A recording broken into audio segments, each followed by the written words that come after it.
Good morning, participants. Once again, we welcome you all. So now we are at the second session of the fourth day. So we have Dr. Arvind Kumar from IIT Kanpur, Associate Professor, is with us. So he is going to deliver the lecture on modeling and simulation of AM process, which is very much important as we have seen at the previous session, as the madam also told the importance of modeling. So it is very much needed for needed in additive manufacturing. So SAR will be giving on lecture on that. So it is my pleasure to welcome you once again, sir. So please, you can go with your presentation. Okay, so thank you very much for the nice introduction. And thank you, sir. As introduced already, I'm going to talk about modeling and simulation in metal additive manufacturing in this talk. So let me share the slide and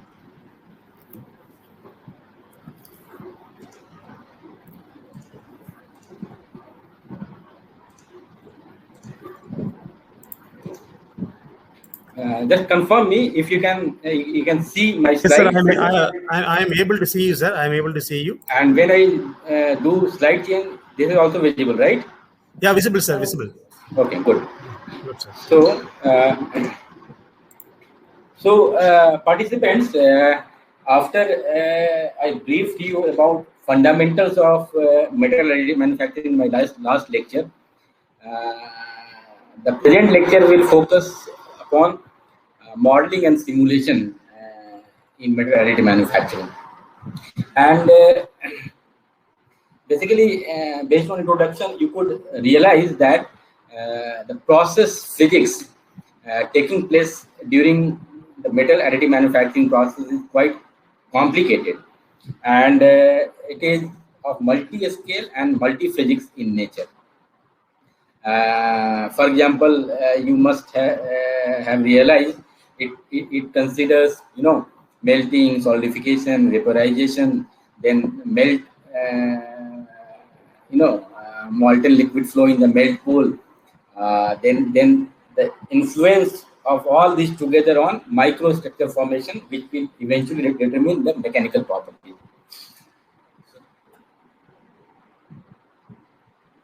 So just to go with the talk and the introductory slides, which I already have shown to you, I will pass through quickly. We by now we all understood that this additive manufacturing or 3D printing is a technique as opposed to the subtractive manufacturing, where we make objects, 3D objects, in bottom-up approach using layer by layer deposition, and for that the design uses a 3D CAD model. Okay, and this additive manufacturing process is nowadays happening for a variety of materials, including metals, polymers, composites of metal composites, or say metal polymer composite, even nano composites of metal, and so as. And then the second point is also very clear that this additive manufacturing is growing very rapidly, and it is contributing vastly toward the Industry 4.0 revolution. Okay, and we all understood by now that why additive manufacturing is growing, because of several inherent benefits and built upon a concept of green manufacturing, where we have much reduced material wastage and energy consumption, only one machine requirement, shortened time to market launching, and so as reducing the inventory requirement. Then prototyping and testing can be possible right at the concept. Then using this technology, the shape of the manufactured part is not an issue. Not only that, we can do several innovation in terms of lightweighting or inserting or manufacturing lattice structures. So all these we have seen, and this is why it is very, very important to some industries where we need functionally graded kind of materials particularly in biomedical industry, or aerospace industry, specifically engine components for high temperature requirement, and also hybrid manufacturing. And all these are leading towards manufacturing for design concept, and that's why the modeling and simulation based predictions and then design for additive manufacturing both together are coming nicely in an integrated manner and leading to innovation in this additive manufacturing. So this is an interesting slide, although it is an old slide from Wohler's report. You can see right in the year 2014 what was the forecast about additive manufacturing, where only that time only a few applications were there, which is lying above the sea level of the iceberg, and the application lying below the sea level, those were predicted that time, forecasted. But nowadays you can see many of these are already came up, including mold inserts, medical implants, prosthetics, aircraft parts, even in battery and electronics, then clothing, in terms of fashion industry, variety of food products, then printing the whole lot of living tissues, integrated electronics, smart structures, entire human organ, and many other things. So you can see now many of why we are about 7 years down 2014, and in this 7 years we could say many of these applications are already come up, right? And particularly if we talk about metal additive manufacturing, so we have a variety of application in variety of industries, including aerospace, repair kind of industries in power sectors, automotive, tooling industries, hydraulics, where complex steps are required for flow of fluid and so as, right? And now many OEM and many SME and MSMEs are joining hands by applying and looking at the future, how they can innovate their product using additive manufacturing after realizing the true benefit of additive manufacturing. And in metal additive manufacturing, basically there are two prominent processes. One is based on powder bed fusion, which I think I don't have to explain, and the other is again based on powder delivery, and this is also I don't have to explain. The idea is that we are utilizing metal powders as feedstock material and using some dedicated machine based on laser or electron beam, we process the powder, and using bottom up layer by layer buildup, we build the entire 3D component. So now let us see the thermal physical phenomena that takes place in powder bed fusion and metal additive manufacturing.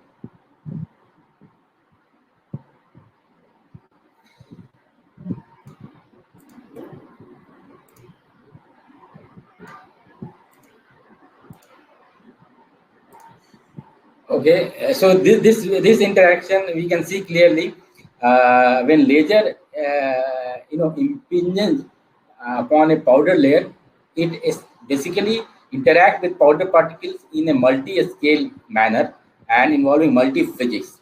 The first, it interacts with powder particles of micron size. Once the powder particles melted, a melt pool form, then it interacts with melt pool.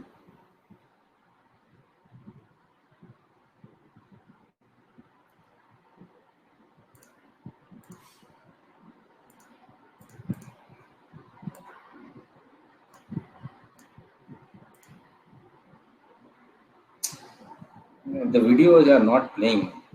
Just hold on, please. Is it a problem or what?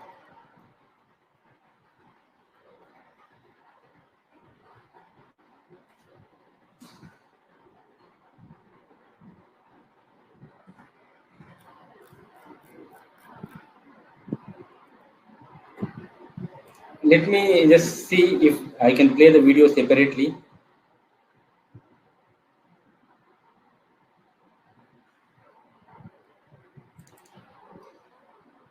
Just let me know if you can see the video. Can you? Hello? Hello.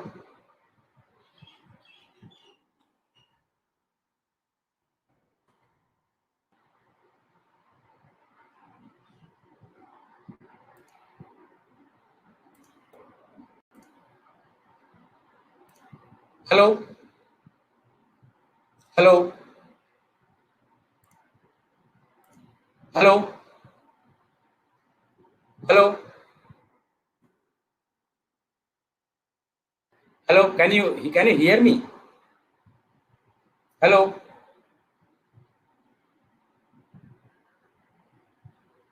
Hello.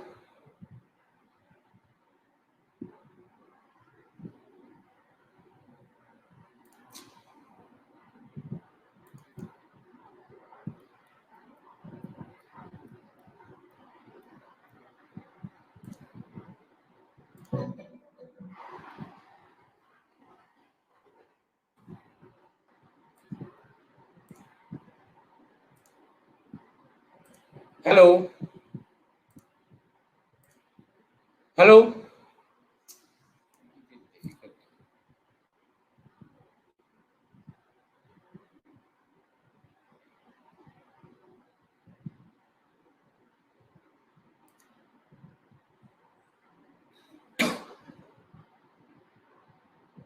Hello.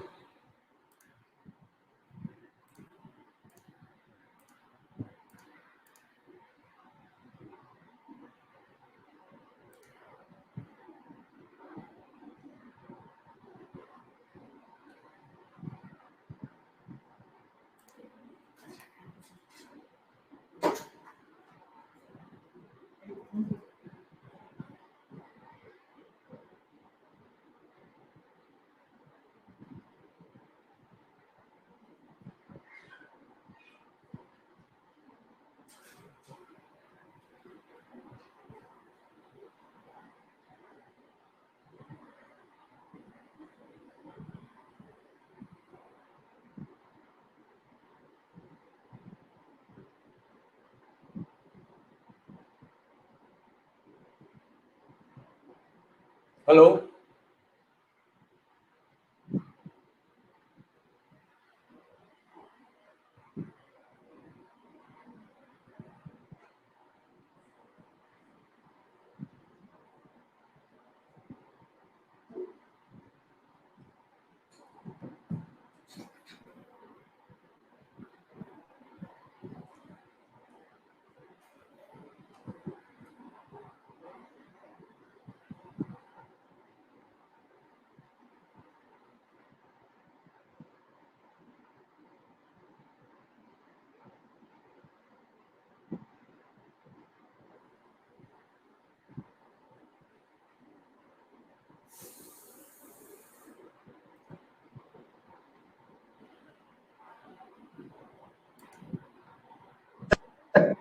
Hello.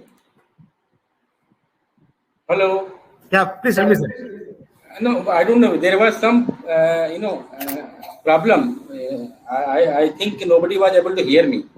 Please Now tell it me, sir. is Yeah, I am. So please, you can share it 1 second. Share 1 second. okay.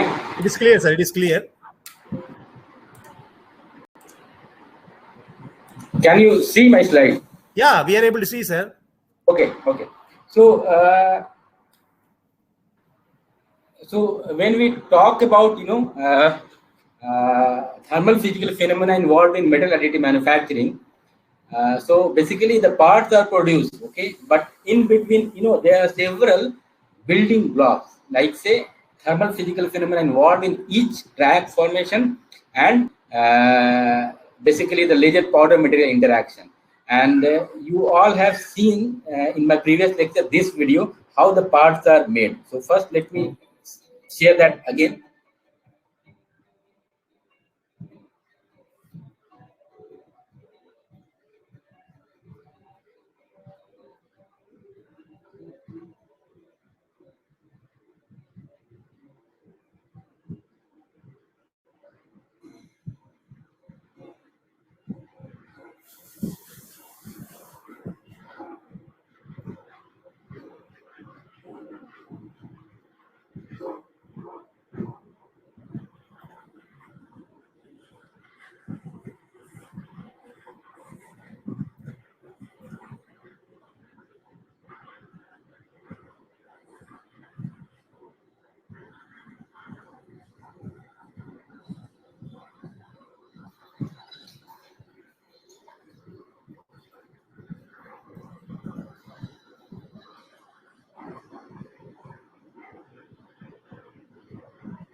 So when we saw the part production, let me show this video again because I don't know whether you have seen the powder particle and laser interaction.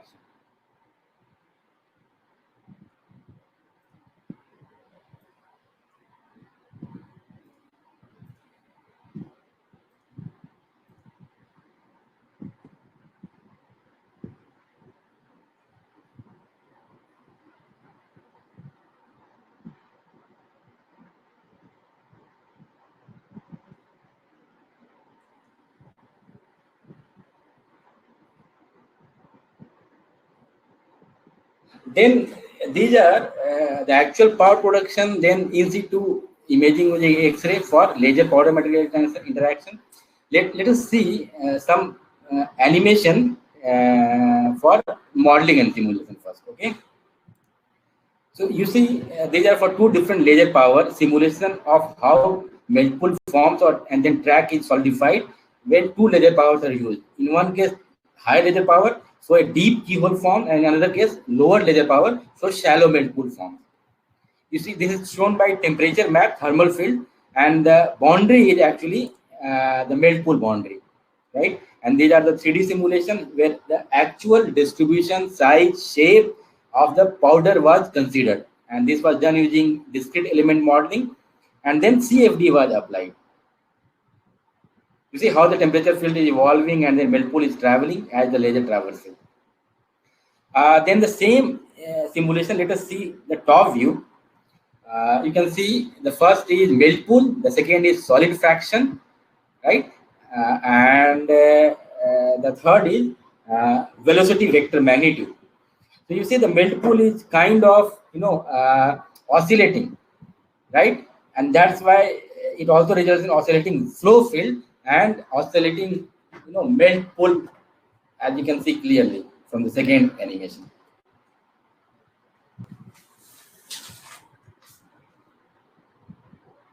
Let us see this animation again.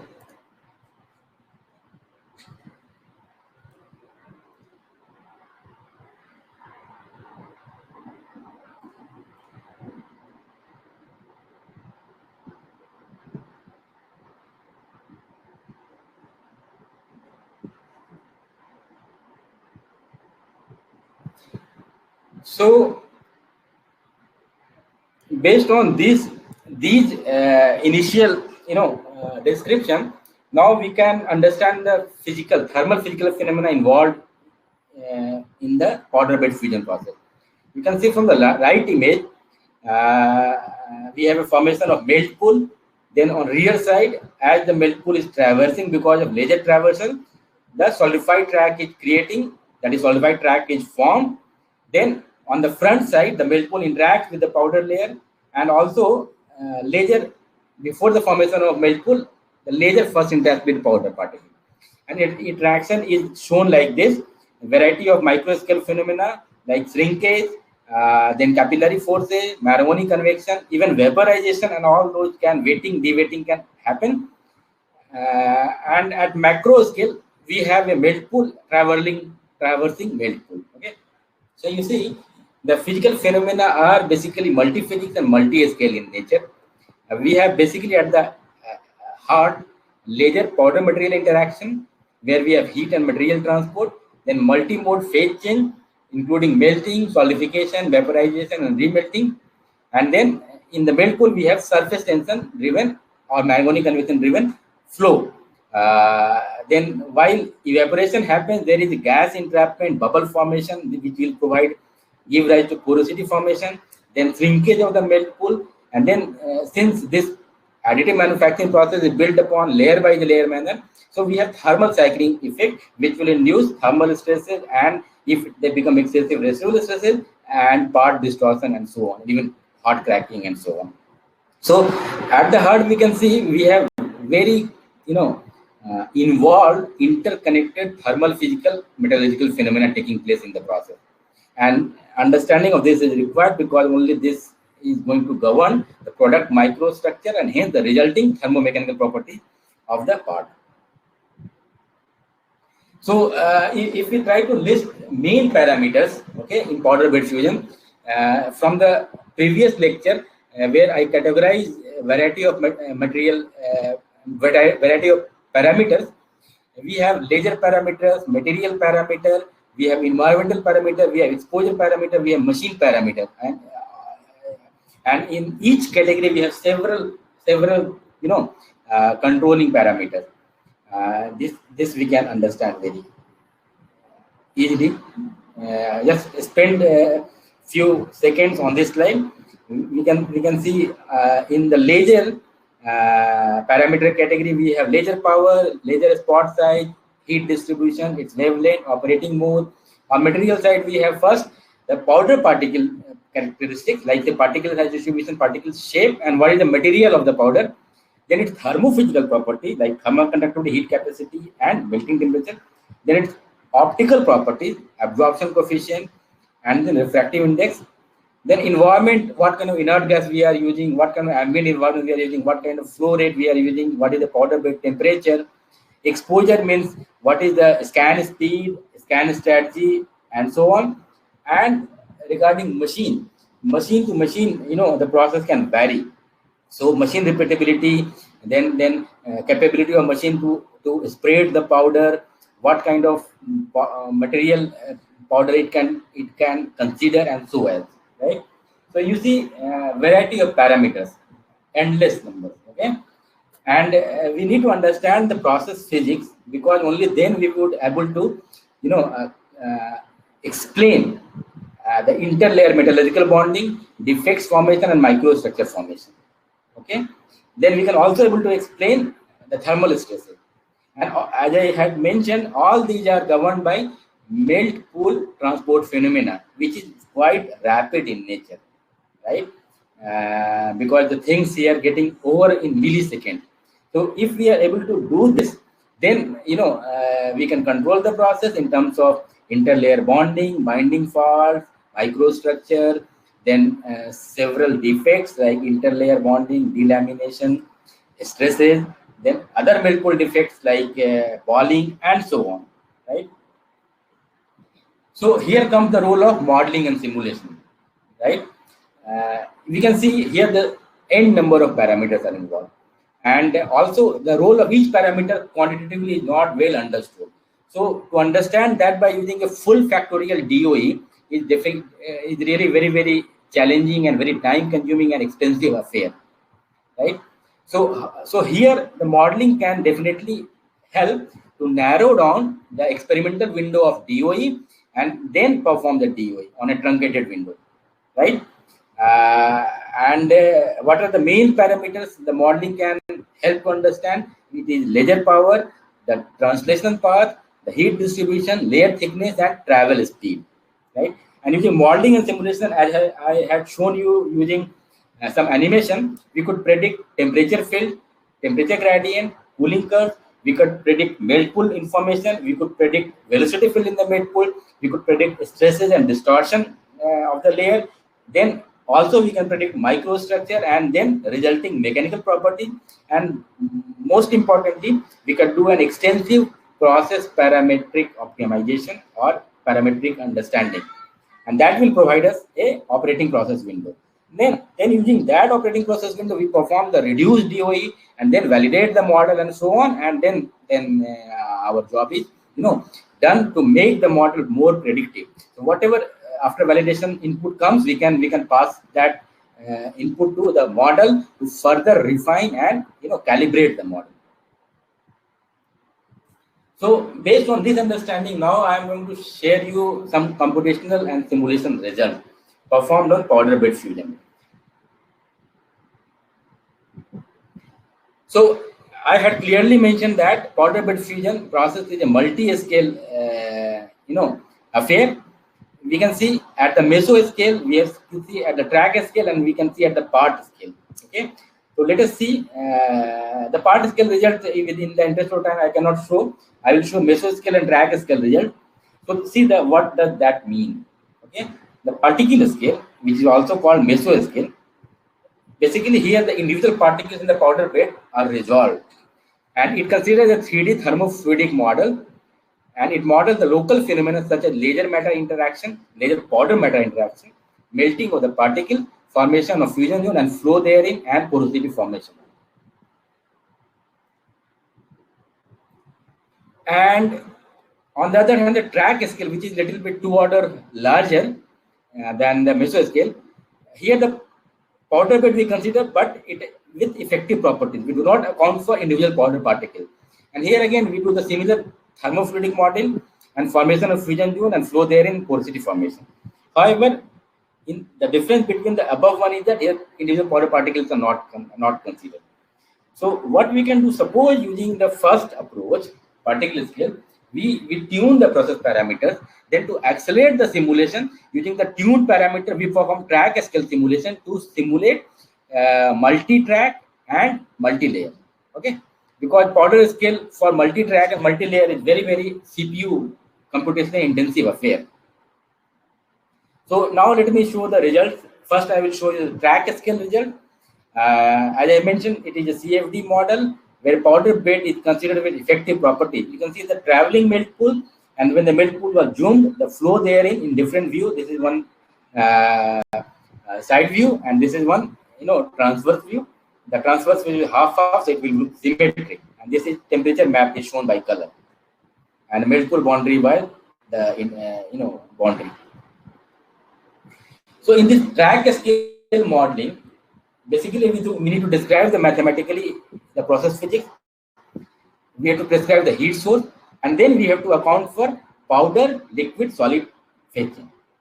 And this looks how we simulate. The powder bed are effectively considered by effective property. So how we take the effective properties? We can see further we assume the flow in the melt pool is laminar, which is mostly laminar. Okay. The effective properties like effective density of the powder bed, effective thermal conductivity of the powder bed are prescribed by some empirical model using the bed porosity, 5 bed porosity. So using such effective model and using regular CFD equation and using the appropriate boundary condition, and so as like say our governing equation will look like this: energy conservation, momentum conservation, and so as the heat source is described, a traveling heat source, right? And it is a volumetric heat source. We can simulate single track solidification, multi-track solidification, and a multi-layer solidification. Okay. So let us see.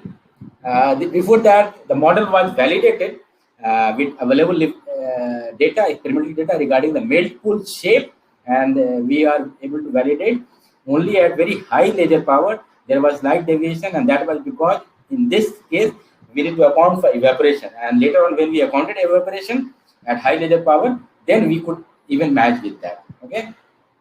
So we can see the melt pool width and depth are comparing nicely with the experiment. Now, when we simulate the powder bed fusion or track formation and melting and solidification of the track, you can see the flow therein superimposed with temperature map. And if I zoom the flow, you can see the flow is quite complicated, involving several flow vortex. You can see that clearly, and that is basically making the melt pool instability. There are oscillation in the melt pool that we saw in the simulation animation. Then using that, we simulated multi-track, like single track, then second track, and then third track. And we can see the bonding. All the tracks are well bonded with each other because of overlap between the tracks. And let us see some animation. So this is how the single track is traversing. You can see the flow vectors are shown, and laser traversal, the melt pool is traversing. Then we can see multi-track, the first track, second track, and then third track.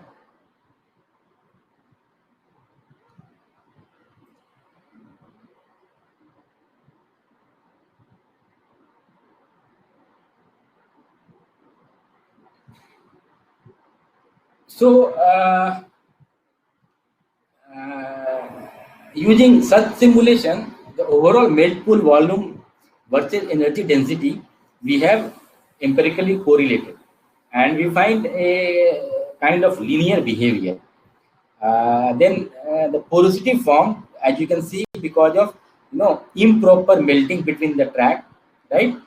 we quantified that and compared to the experiment, and there also we could see that we are able to predict to a good extent the porosity formed because of improper melting or unfused, track. After this, our result for mesoscale, that is particle scale, is coming into picture. And as I had mentioned, here the powder particles are generated using a discrete element model. Once they are generated, they are coupled with the regular CFD model, and in such a way, we are able to account for individual powder particles in the powder bed. So the powder bed generation was done using discrete element model, where the particle size distribution and shape is considered, and actual particle size distribution and shape is accounted using the ACM micrograph of the powder particles first. That was feed as an input to the DAM model, and using that the powder bed was generated. And on this powder bed now laser operates. So when laser operates, it is melt pool formation, the melt pool transport phenomena. Our computational domain looks like this: the substrate or build plate, then a single layer of the powder, inert gas environment, argon gas, and then laser is traversing from A to B. And to track the free surface melt pool, we need to solve here the free surface Downey equation, that is based on volume of fluid transport equation. It tracks the interface between molten metal and air. Then we have a regular continuity equation, then momentum equation, where we accounted all sort of physics, including the surface tension driven flow, and evaporation and recoil pressure driven flow. So it can equally simulate, keyhole formation, bubble formation, air entrapment, porosity formation. Then energy conservation equation, it accounts for latent heat because of phase change, liquid, solid to liquid and liquid to vapor. Then all kind of heat losses, evaporation, radiation losses, convective losses. Then laser heat input. And then evaporation physics is considered using this, and keyhole formation is possible. So now it shows, under given laser power, how the melt pool evolves. You can see from this figure the temperature map, the color is temperature map, and the boundary is temperature boundary. It is the same as the animation I have shown. And let me show the animation again for this case.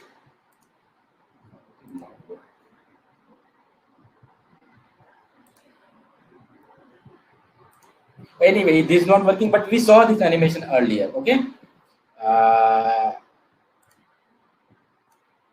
So now in this melt pool, the top view, I am showing the velocity field. You see the solidified track, and as the laser, right now the laser has traversed in here, the flow in the melt pool, the zoom view you can see it is complex flow, and if you increase the laser parameters and all, flow can become even more complex. You can see, and this is solidified track. Okay. So using our in-house experiment, we validated the model. We performed several, specifically well-controlled design of experiment to predict variety of deposition of single track and compare the track size, melt pool size, depth, width, and length with the simulation. And we can find that under a variety of parameters, overall comparison was decent. This helps to develop confidence in the model. Even there was some problem, we could calibrate the model further. Now, using such optimized parameters, then we optimize the parameter using modeling and experiment. That will provide us true density close to 99.9% density, and the test was done for stainless steel powder. And using that, we fabricated bulk samples, cubic sample, for mechanical test and microstructural analysis. When we do ACM kind of analysis, we could see several overlap melt pool and keyhole in this case, and conduction mode kind of melt pool in this case. When we zoom it, microstructure in such small melt pools are very fine, of the order of 0.45 micron to 0.3 micron. You can understand 300 to 450 nanometer. right? With such very fine microstructure, the properties in the bulk samples were very nice. Not only that, we could also predict porosity. You can see at higher energy density, several pores are formed in the solidified track, right? The zoom view. And such porosity we are able to predict easily using our model, and specifically because of the keyhole formation and its collapse.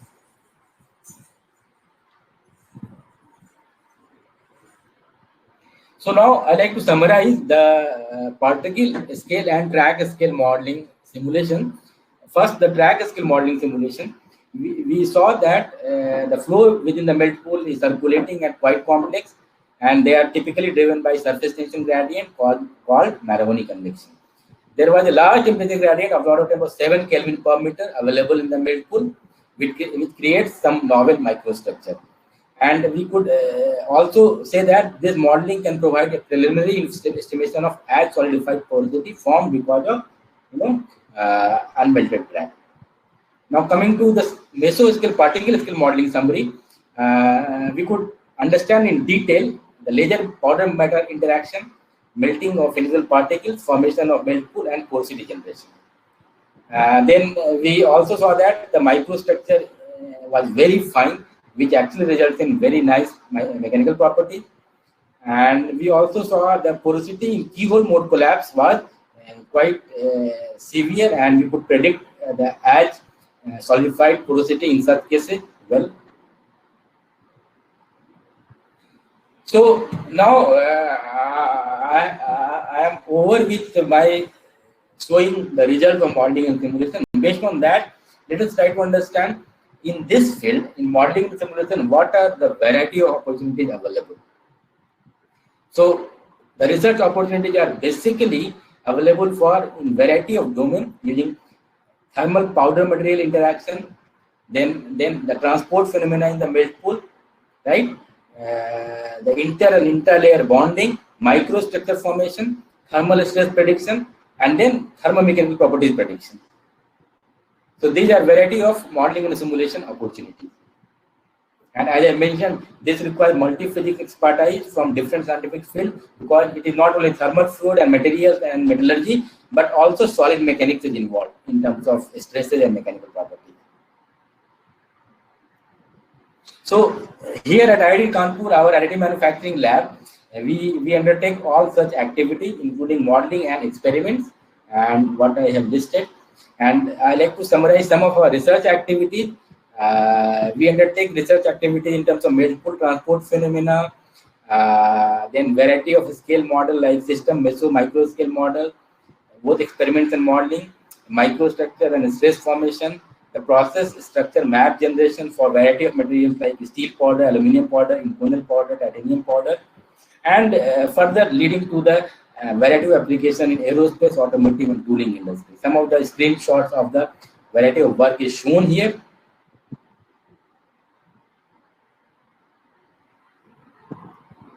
And using such modeling simulation, our overall goal is to come up with an integrated experimental numerical framework for metal additive manufacturing. And our framework would involve well-controlled experiments, comprehensive multi-physics, multi-scale numerical models, and extensive validation. And then using that, we generate process map, and so as we can prescribe the capability of our research in manufacturing of metal parts with minimal defects. And once that is done, we try to scale up the knowledge for industrial application. Some example is shown. We could fabricate using such extensive integrated modeling simulation framework, like say rotor fan of stainless steel, which are almost defect free. Then engine bracket also, it was also defect free. So these are kind of translational end product. There are several other products. For example, I am showing these two. So in our group, our capability is basically multi-scale modeling at additive manufacturing group. We have state-of-the-art, particle modeling, then process modeling, variety of scales, then thermomechanical modeling, stress predictions and all, Then only mechanical modeling for stresses, distortion in variety of full-scale parts, including lattice structures. And I hope this video again it is not running. Okay. Yes, sir. Yeah, the video is not running. No problem. So with Okay, this, no. In our group, our methodology we adopt is something like coordinated experimental numerical approach. So as a complete picture, end-to-end picture can come up, okay, including, as I mentioned, modeling simulation to prioritize truncated DOI, then experiments, controlled experiment, model validation, then experiment to dig out, microstructure and defect analysis, then again using modeling quantification and calibration, and finally property prediction, right? So with this, I come to an end of my talk almost. Let me show, these references which I have already also shown in my last lecture.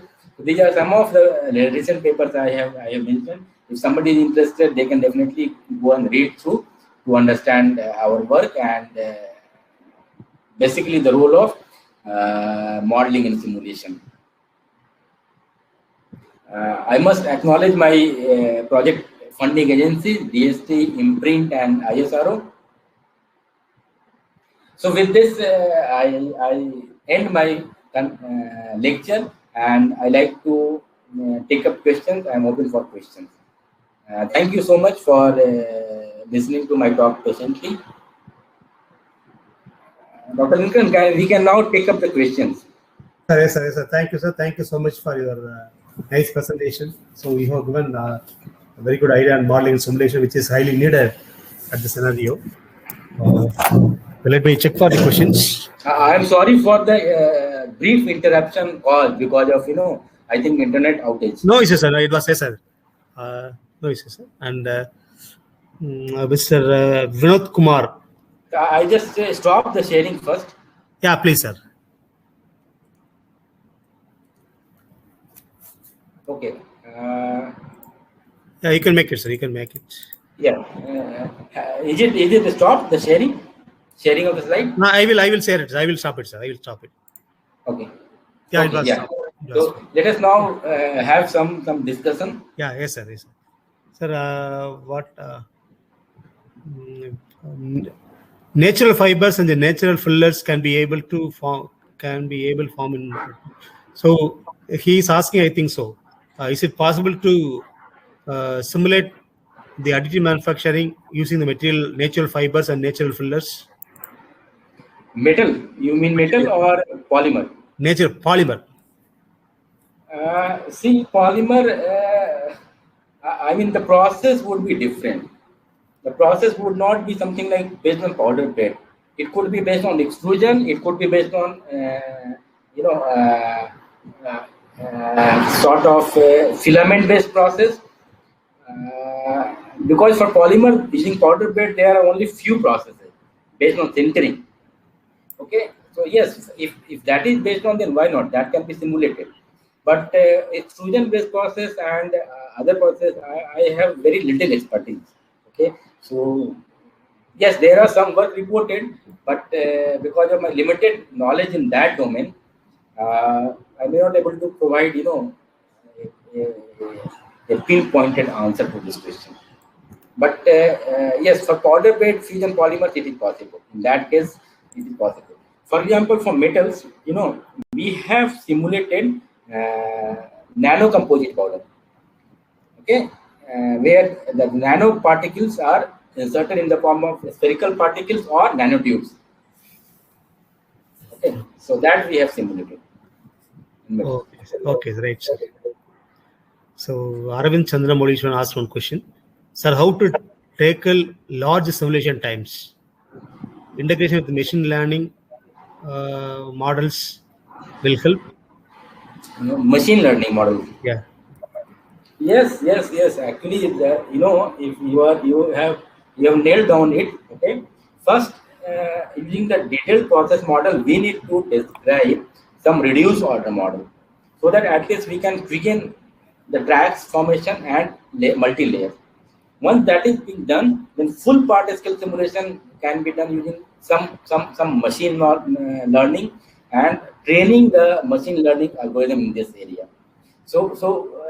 In fact, some of the software which does full part-scale simulation, like say SimuFact, okay, they are doing similar kind of reduced order modeling. Okay, so at this moment, their software, the reduced order modeling is not that advanced.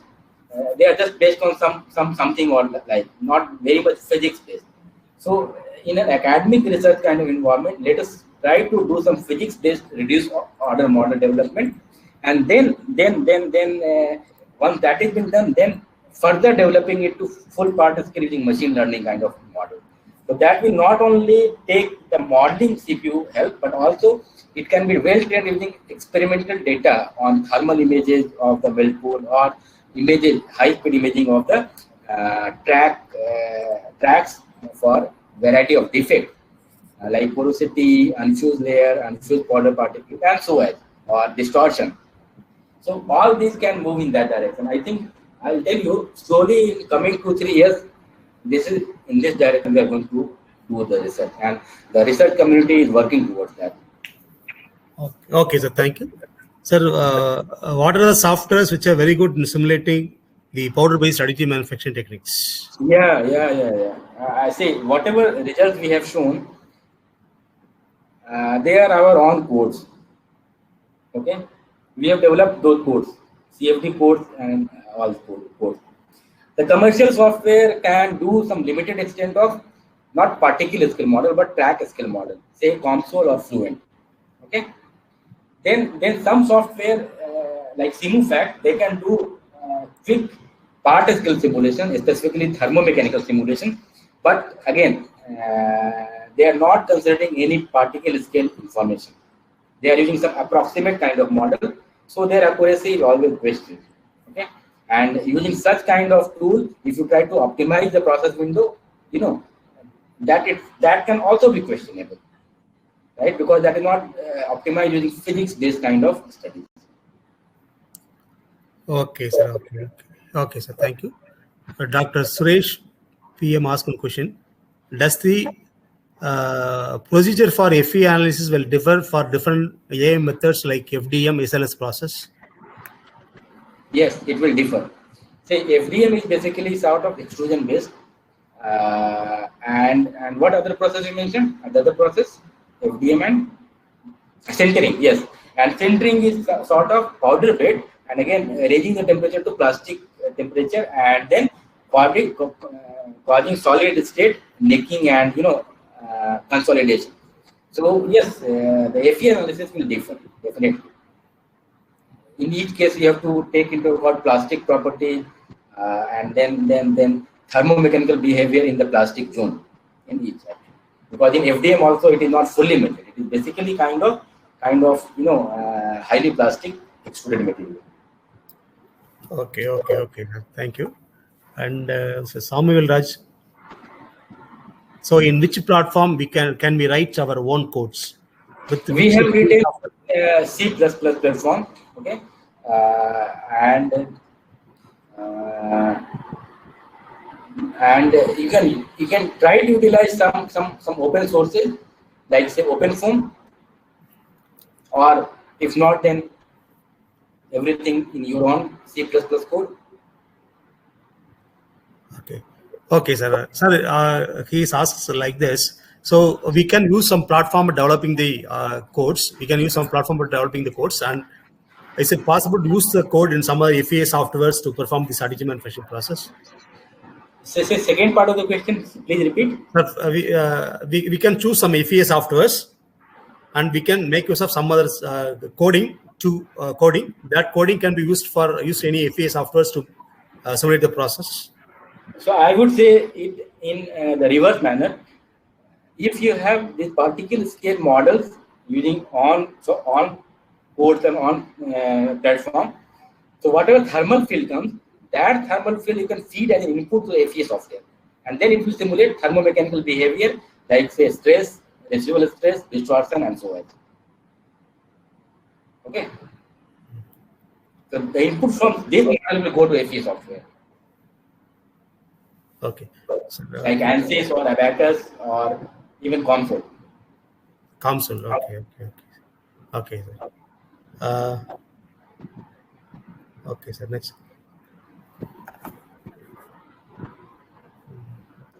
I'm looking for some more questions.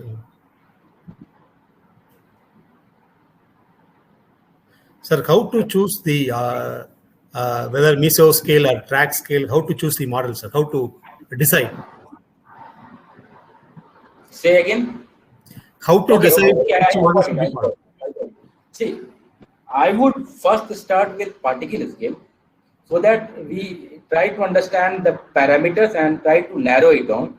Then using such narrowed down parameters, okay, I will do some truncated, well-controlled experiment, validate or upgrade or calibrate the model, and then using again truncated parameters, I will run the track scale simulations. Okay, to go for multi-track and multi-layer to understand the further, like say track overlap, track binding, or porosity in the tracks, and so on. Okay, so that way I will proceed. Okay. Whether the contact analysis will be included in thermal mechanical analysis? Please again. Whether contact analysis is also included in the thermal mechanical analysis? Contact analysis between particles. Yeah. No, it is not included there. Okay. In thermomechanical analysis, basically we treat the powder as something like effective bulk material with porosity, realized properties. Okay, so there the particles are not accounted. But in DA model, when we sprayed the powder in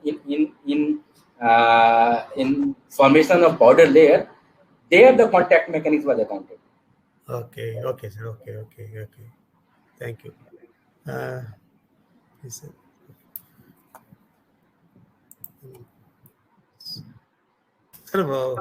So after simulation, what are the experimental results are required to validate the simulation results? We try to validate melt pool characteristics, size, shape. Then we try to validate, if there are thermocouple data in experiment, then temperature, time, history. Okay, then we can validate, porosity, right, formed because of keyhole. Okay, then we can validate, the track surface morphology. Okay. It's evolution, right? It's evolution that we can validate. Okay, sir. Okay. Sir, so since the materials are produced in layer by layer, how to is it possible to have the better weld pool characteristics easily, or so weld pool? So the thing is, sir, so since it is manufactured layer by layer, so how the weld pool the dimension will be arrived for single layer?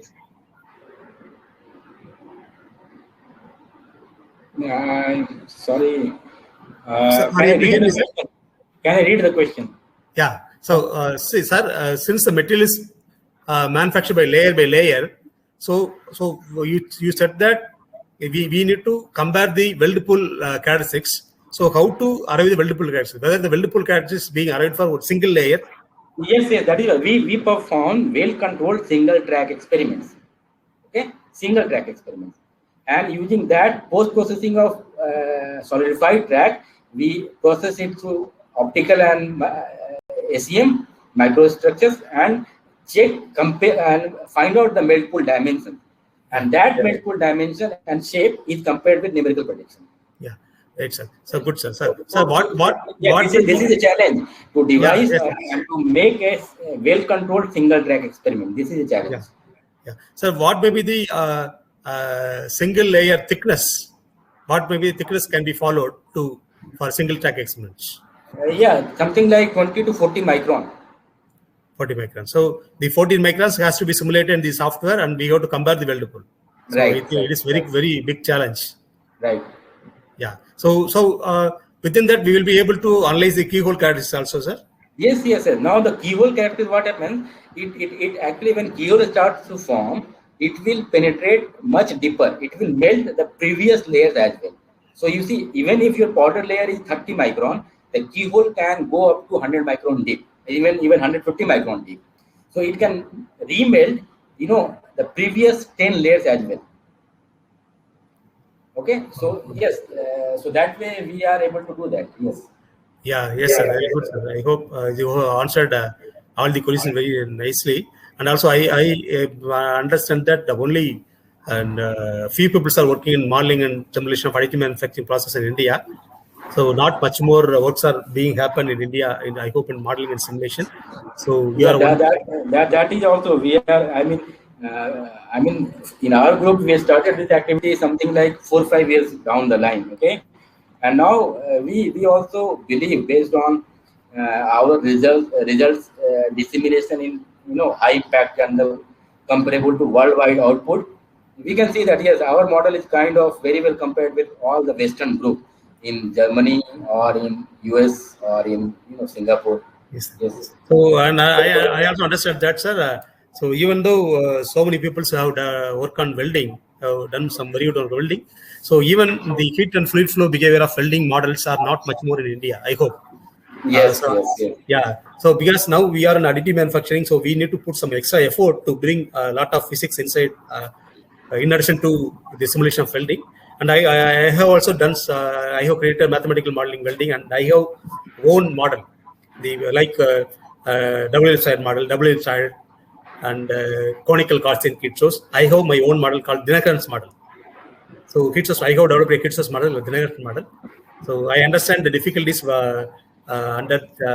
are being faced in simulating additive manufacturing process. I hope we are doing very great works, and so I hope you have to do a lot in this area to help for the research community and the society. Thank you so much, sir. We would like to meet you in some other webinars, and thank you so much for your work. Yeah, thank you, Dr. Income. Thank you very much. Okay. Thank you, sir. Thank you, sir. Bye, sir. Yeah.